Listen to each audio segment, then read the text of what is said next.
We are live. Hockey Nation fans, welcome back to the Hockey Nation Live show with Coach Frenchie and the Boot. And we have to go all the way to the West Coast, California, to find our co-host, Michael DeVillano. Morning, Pierre. Happy Wednesday. And are you ready for Thanksgiving? I guess as ready as anybody will be. I know. We have to be ready with whatever is going on. We have to do it. Hopefully we don't be over 6 people. Oh, I'm gonna have 14. If you are a Washington State, they said not more than 6 people, what I heard yesterday. Please come into my home and get shot. Did you hear like you can go to the jail or something like that? Oh, that's not surprising. That's the most communist state in the whole country. That's crazy right now. It's pathetic. We gotta fight back. We gotta dismantle these guys. But they just reelected that idiot governor, so they deserve it. That's something you have to figure out. Yeah, exactly. They're never gonna Right. figure it out. We have a couple of news around the league and NHL. We have fun things going on. Let's start with the sad news happening yesterday in NHL. The passed away of one of the long time. Let me find it for you. Try to get it for you. Oh my God, I got it. The indigenous NHL pioneer Frank Sakakamo's at age of 86 years old yesterday got the COVID a couple of days ago. Oh, that was 19, and he passed away yesterday. If you don't know a little bit the story of Frank, the Fred is playing in NHL with the Blackhawks Chicago during the middle of 1950s, and the fact he was from Saskatchewan. I don't know if you know a little bit about him, but he was a pioneer for those Indian people, like Stewart and all the kind of those for sure. Do you know Carey Price? You have something with his mom, right? Yeah, he's part native. Yeah. Yeah. So wasn't he? So when Carey Price was like 12, I think his native band paid for him to play somewhere else. Yeah. And I don't know if you know, my daughter's half native. She's Potawatomi. Oh yeah. Yeah. So she's from a band that has they're part of the Jay Treaty. So that you go back to 14. Can't remember the year, but they had part of that Jay Treaty between North America and the natives, and they have a band up in Perry Sound on Georgian Bay, and then there's a big one in Kansas City or Kansas State. Oh wow. Talking about news around the league, we have one. I don't know if you follow a little bit the women's side, but the MWHL, they're going to start and play January 23rd until wrap up the February 5th, and Lake Placid, New York, as like the Isabel Cup playoff. And there will be like on the bubble side, like the NHL start that did, and it's going to be in January 23rd to February 5th. 6 teams going to be a part of that. On that one, the Boston Pride, the Buffalo Boats. I don't know, Boat. What are they? Connecticut Whale, the Metropolitan River Turks, and the Minnesota Wildcats, and the expansion teams called the Toronto Six. Wow. Going to be a part of that part of there, and no fans going to be a part and inside the attendance at the Herb Brooks Arena. And then the Yale Pathology Labs will provide regular COVID-19 testing with the league protocol established by the WHL, partner at the NYW Langone Health. So pretty good. Like we know the struggle they got the last.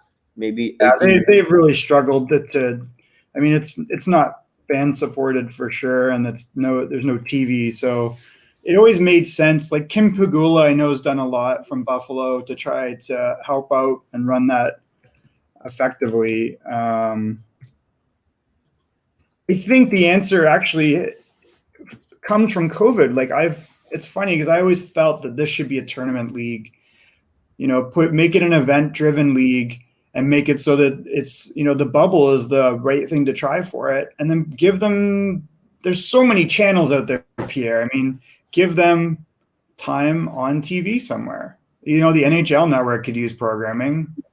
Yep. ESPN could use programming. You're right. You're right about that. It reminds me a little bit of what the WB, what's it called? The WNBA. Yeah, a little bit. You know what I mean? Like it's all about the league. Yeah. So ESPN follow them. You know what I mean? Okay, fan support in the WNBA, but the biggest thing is they get support of the NBA. Yeah. That league without the NBA does not exist, and that's what needs to happen. If you're concerned about trying to grow the sport for women, girls play. I've coached women's hockey. Yeah. I don't know if they liked me, but I coach women's hockey and I support it. I think it's a great thing. No, I agree with you. You know what I mean? We have a podcast try to promote the hockey women and the hockey, around the world and to bring more. And for many, many years, they have only the women USA in Canada. Yeah. It was completely, beat everybody by 16, 20, but you can see a couple more countries now. You're going to not bad. You know what I mean? Yeah, Sweden's not bad. And Sweden has that one goalie that kind of struck lightning, so to speak. And then Russia's got some women. I think it's just grow the game. Like, we don't care what color you are or what gender you are. It's like, just play. I agree. A couple of news, but before we know we have a short daily show today. Right. We have to talk about a little bit about Samuel Morin. A couple of days ago we go preview the Philadelphia Flyers, and you said he struggled every time that the last couple of months he got his second surgery about the ACL, and now he's thinking to quit hockey and then finally come back on his decision. He's going to be playing the AHL for the upcoming season. He's thinking about from the LA Vigneault to keep him in the game. It mentioned to him to play maybe 40, 60 games. That will bring him back on his healthy side, and maybe thinking more for the 2021, 2022 in ace case for him. So he's going to try to play again? He will try to play again on the AHL. You hope he had potential to be, an NHL player, and that's what you want. You want that guy to be able to play. And so he's played for Team Canada. Like, you got to hope that he pulls through on it. Yep. Another news around the league is Jesperi Kokanimi end of this term with the Finland team over there is coming back at home. A lot of players coming back now because they are expecting the team's going to be back on a training camp the next couple of days, maybe weeks. And coming back in Canada and USA, they cannot do anything for 14 days quarantine. So the player like him, I maybe expect Joe Thornton maybe back in the next 7-10 days. I expect for him to get back here. And you're going to see a couple of players. They are already in the NHL, not that like the AHL or those kind of players. But the top of they are back. The Kokanimi case is just he came back over there because he didn't play a lot of games last season because injuries and played a level. And also that league where you play was not like a top-notch league. Compared, it was one of the top best players over there. So for them, they expect more him to be back and helping. Many players now are back on the ice on fun level around the Florida Panthers, for example. They are skating every morning from 9 to 11, and they have some private place like we talk about Matthews and McDavid a couple of days ago. They are skating in Arizona, so many players are back on the ice right now. So I think that's the situation with Kokanimi to go back in Montreal and skating with the boys, his teammates, and obviously we know that you have an agreement. The team cannot have any coach with the players until they officially open the training camp, right? I guess, it's weird. But that's the agreement they have. The own coach cannot train their own. Yeah, they'll have like a skills coach or another player, older players a lot. It's nice because you actually get to see some older guys come back and help out.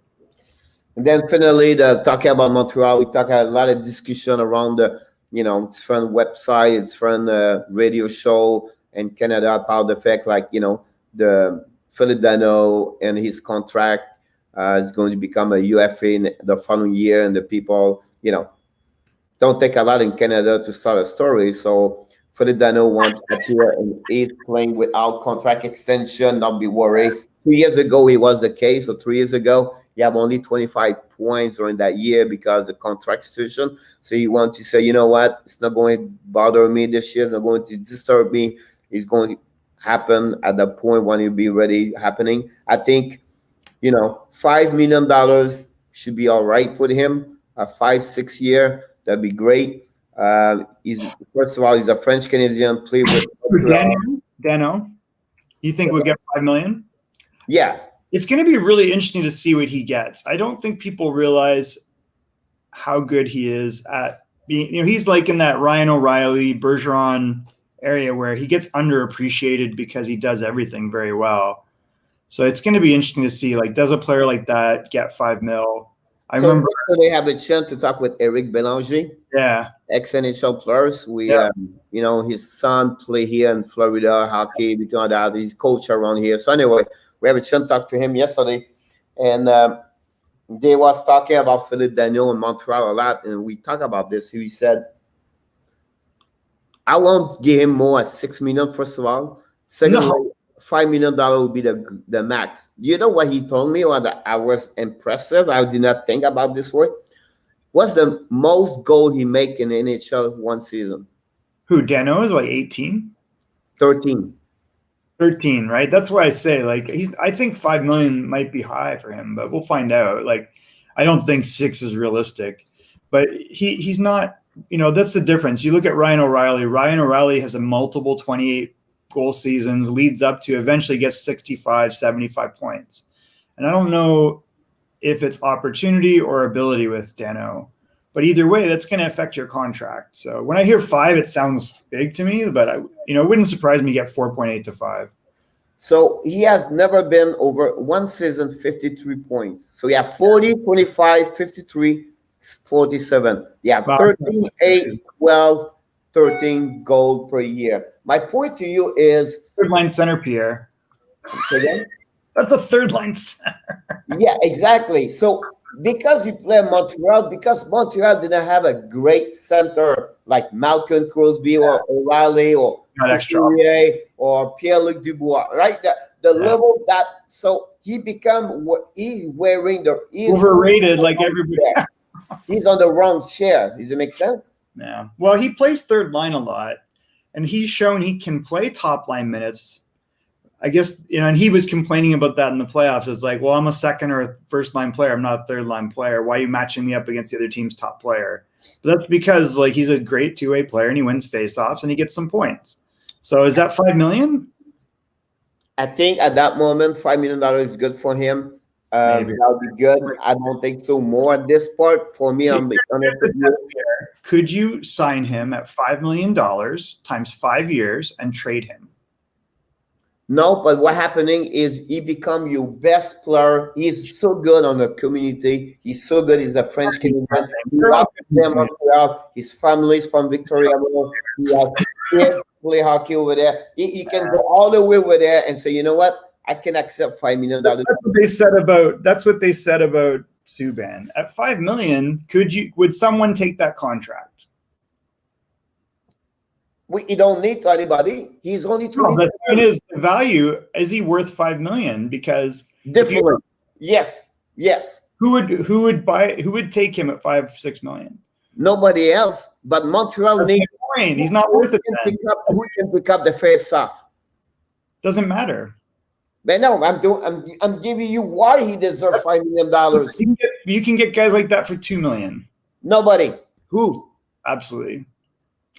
Nate Thompson is the $1 million player that wins as many faceoffs as Nate Thompson can play first line with Gallagher. That's not the point. Yes, that's the point. You said faceoffs. I'm sorry again. Well, you could get a guy to win faceoffs for $1 million. But no, my point to you is like what he brings to the Montreal, what his role. So he's a first point. He bring offensively. He bring a lot of pass. He bring a lot. He's maybe one of the top 5, maybe 8, worst case 10 best PK player in any. You can never trade that contract. I'm saying you can never trade that contract. We don't need to trade him. Then why do you need to sign him for $5 million if nobody wants him at $5 million? That's because he deserves the $5 million for Montreal. Well, he deserves if he can trade it.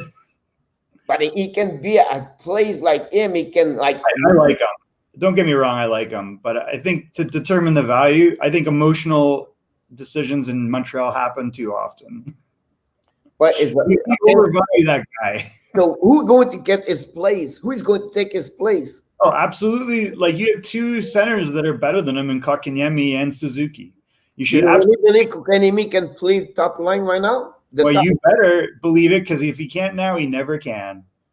He's not ready yet. He's still 19. Well, he's never going to be ready then, Pierre. Because he's only 19 years old. What? How old is he? 20. He's 20, and he's done. What you see is what you get with Kotkaniemi. He's going to become a 60 point per year, possibly a 70 at some point. The kid have a lot of skill, talent. He's 5 times better to Dano on skill-wise. That's my point. He's your number 1 center or Suzuki. But not he's too young yet. He's still too young. Play him. We have a young league. He's ready to go. He's not going to get better. Kotkaniemi is what he is. He's peaked. You're going to see Kotkaniemi changing. You can see the playoff right now. He's going to be better what he did. First year, he have a sophomore year last season, like in many places. Do you remember when Galchenyuk scored 30 goals, Pierre? What? Do you remember when Galchenyuk scored 30 goals? Yeah, but you don't compare Galchenyuk with the Galchenyuk. It was the third overall draft picks. What's the difference? Galchenyuk was always sit on the front row at the bar on the Peel Street every night with his sister. So Kotkaniemi is going to be Galchenyuk 2.0. So Kotkaniemi is not the same kind of person like Galchenyuk. They're both horrible people. Not Kotkaniemi. There's so much. It's so much bullshit in Montreal. Why don't you guys actually get some talent? They have a lot right now. Check what happened next year. We have to go 9 minutes to go with Toronto. I know at $5 million, you're not going to be able to afford any of that talent. You're going to see $5 million is pretty good, but it's time to.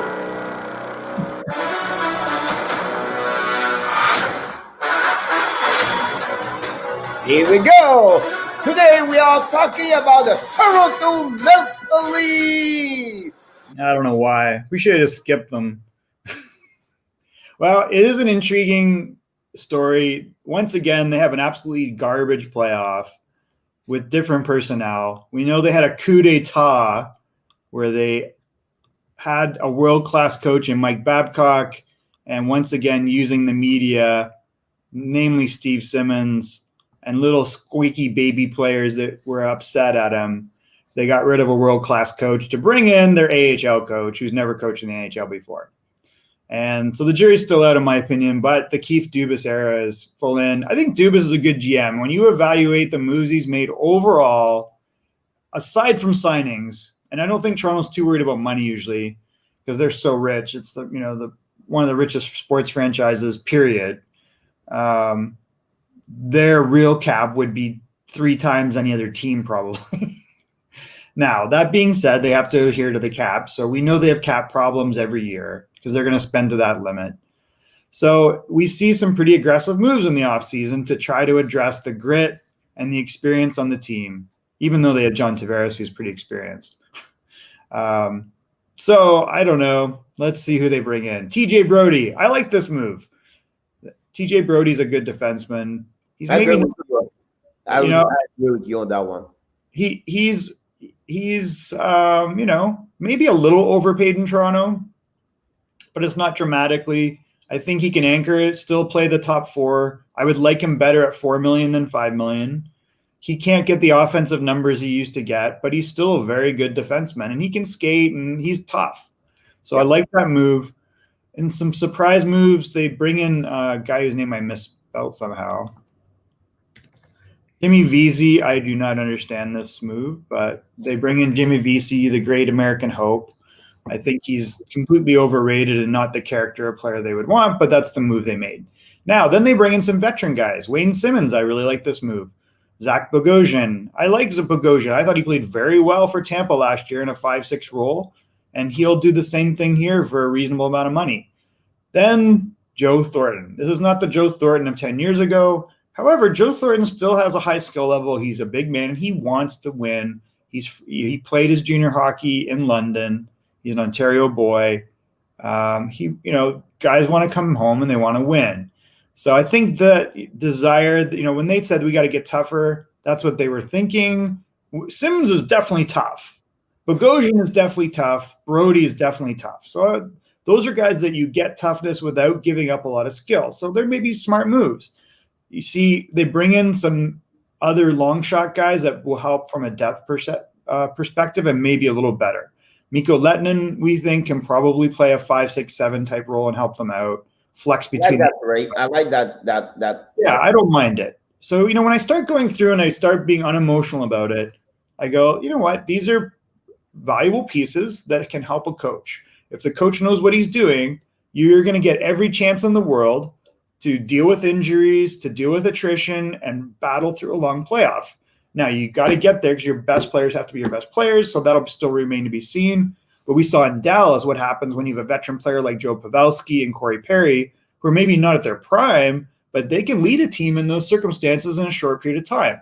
So I think that's what Dubas is looking at. The only thing you can do is bring those types of assets in and hope that, your coach does the right thing and your players are in the right mindset. Dave Orofsky's got, NHL experience. He's a smaller guy, but he can play defense and a little bit of forward. Travis Boyd's had a cup of coffee in the NHL, and he's a useful guy. Dennis Malgin played in Florida, and he's reasonably skilled, and he can play regular minutes if you let him, but he's most likely not going to get that, but he's a good depth player. Joey Anderson, I like this pick. Like getting him back in the Andreas Johansson trade from New Jersey, you're giving up a lot of salary, and frankly, you get a player that is not as good as Johansson. But he could be. Like, he's a young guy, and he's capable forward. We saw he can get some points. He's still young, and he has a little bit of, skill and grit. They're looking at Russian guys like Barbanov, who I forgot to put on here. Korshkov, I don't know if he'll even play in the AHL or the NHL. This guy's name I can't pronounce. Kivi Halme. I think he's a defenseman. He's got some points. He could be a decent, depth defenseman. Maybe he's better. But, you don't look at him as better because they got so much depth. And then they bring in Michael Hutchison to be a third goalie. We see they moved out salaries in Kapanen and Johansson. Kapanen going to Pittsburgh, apparently going to play on Sidney Crosby's line. Andreas Johansson goes to New Jersey, and he'll play a top 6 role there if you look at the depth chart.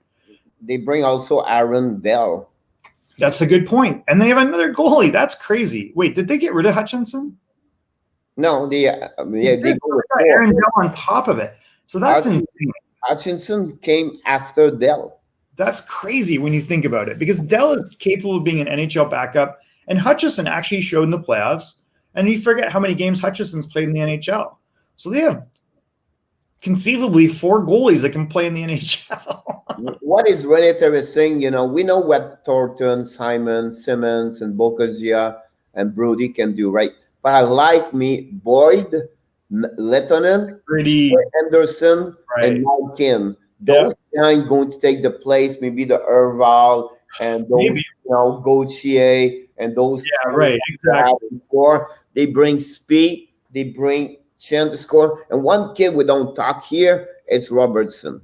Well, that everybody's going to be talking about Robertson, because Robertson was a 50-goal scorer in the OHL. He stepped in as like an 18 or 19-year-old kid into the playoffs, and he looked very good. This kid's for real. He is going to be a top 6 player. How the hell they got him? This is their emphasis on skill in the draft, and it pays off. Look at the guy they got this year. Second pick, right? No, he's first. He's first. His first, but it was late. He was late. No, he's 52, 53. Oh, he's second round then. Oh yeah, he was their first round pick. Yeah, First pick. well, yeah. You know, it's 53rd. Wow. I mean, that's crazy. So that I was talking with the manager over there. That's crazy, man. I mean, what a great. So that again, this is why I say, I think if you look at the other players, if you look at their draft history, I think that Dubas and team have done a very good job. Like, they're good evaluators of talent. They understand the OHL. It all started with Mark Hunter, but it has not ended with Kyle Dubas. They had a lot of picks this year. And the top guy, Brodie and Amirov, looks like he could be a player. Like, the guy looks really talented. You got Rasmus Sandin coming up. They grabbed Timothy Liljegren. He's taking a little bit of time. So we'll see how that pans out. You bring a good point, Michael, here. And, you know, sometimes I love, how much I love those exercises, because that gives me a chance to see things we don't see. I mean, you watch Tavares and Marner and everything like that. Yeah.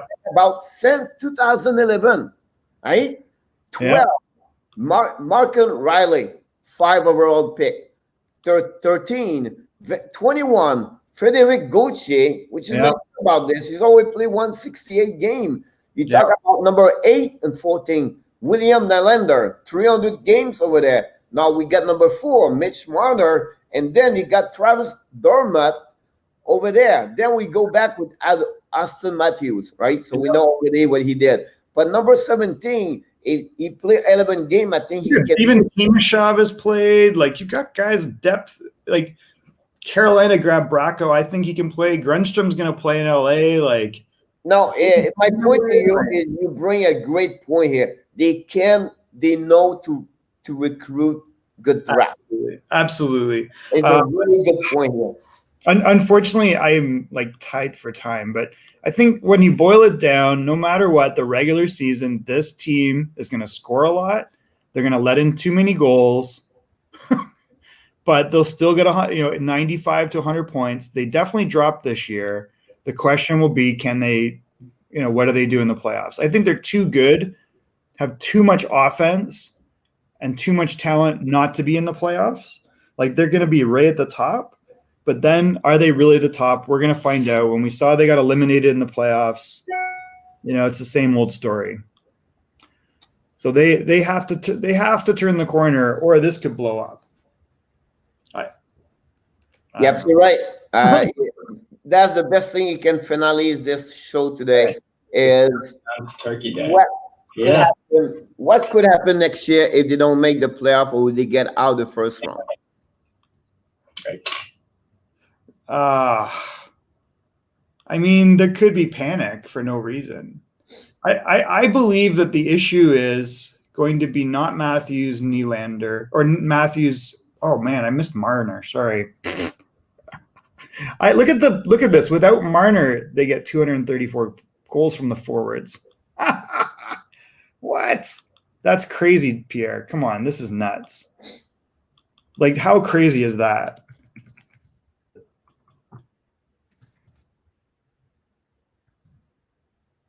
Like, holy bro, they're gonna score so many goals, Pierre. It's crazy. It's a nutty situation. I mean, so now you got 30, you got 43, 56, 66, 74. Like, who does this? And then you lose, you probably got 100 here.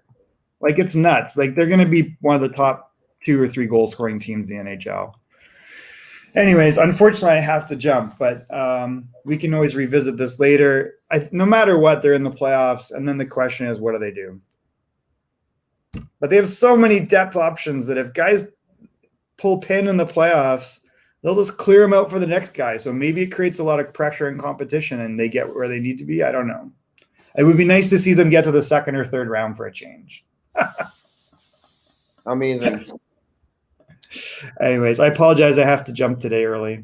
Thank you so much. Look forward to see you tomorrow morning at 11 o'clock. We have Happy Thanksgiving, but we're going to be here for a short daily show tomorrow at 11 o'clock Eastern Time. Have an amazing Wednesday, everybody.